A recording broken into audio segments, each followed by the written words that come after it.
बहुत समय पहले की बात है। उज्जैन नगरी के राजा विक्रमादित्य का शासन था। वे अपनी प्रजा के लिए न्याय के देवता माने जाते थे। उनका दरबार हमेशा विद्वानों, साधुओं और योद्धाओं से भरा रहता था। एक दिन राजा अपने महल के बगीचे में टहल रहे थे। अचानक एक बहुत सुंदर रंग बिरंगा तोता पेड़ पर बैठा दिखाई दिया।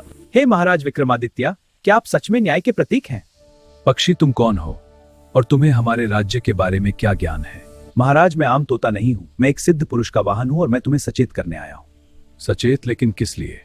महाराज, आज रात एक बड़ा संकट तुम पर आने वाला है। एक नरपिशाच तुम्हारे शरीर पर कब्जा करने का प्रयास करेगा।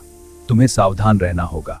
महाराज, याद रखना, वो पिशाच तुम्हारे शरीर में प्रवेश करने की कोशिश करेगा। अगर तुम उस पल अपना शरीर छोड़कर किसी और के शरीर में चले गए तो पिशाच तुम्हारे शरीर को अपना बना लेगा। राजा ने सोचा यह तो विचित्र बात है, फिर भी उन्होंने सावधानी बरतने का फैसला किया। अब जब रात हुई, राजा अपने शयन कक्ष में लौटे। आधी रात को अचानक एक काला साया भयानक नरपिशाच प्रकट हुआ। उसकी आंखें लाल, दांत नुकीले और वह हंसते हुए राजा के शरीर की ओर बढ़ा। पिशाच ने राजा के शरीर में प्रवेश करने की कोशिश की, लेकिन राजा ने तुरंत योग विद्या से अपना प्राण दूसरे शरीर में स्थानांतरित कर दिया। ठीक पास में एक चांडाल का शरीर पड़ा था जो मरा हुआ प्रतीत हो रहा था। पिशाच राजा के शरीर में घुस गया। ये शरीर मेरा है। लेकिन राजा विक्रमादित्य एक चांडाल के शरीर में थे। वे उठे और देखा कि उनका राजसी शरीर अब पिशाच के वश में है। पिशाच राजा बनकर महल में घूम रहा है।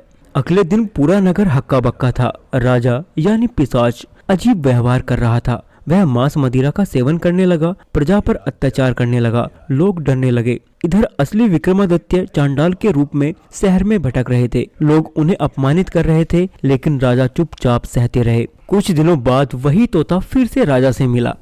हे महाराज विक्रमादित्य, क्या आप अपनी पहचान भूल गए हैं?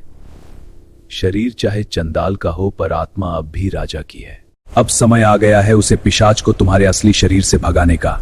देर हुई तो अंधकार हमेशा के लिए जीत जाएगा।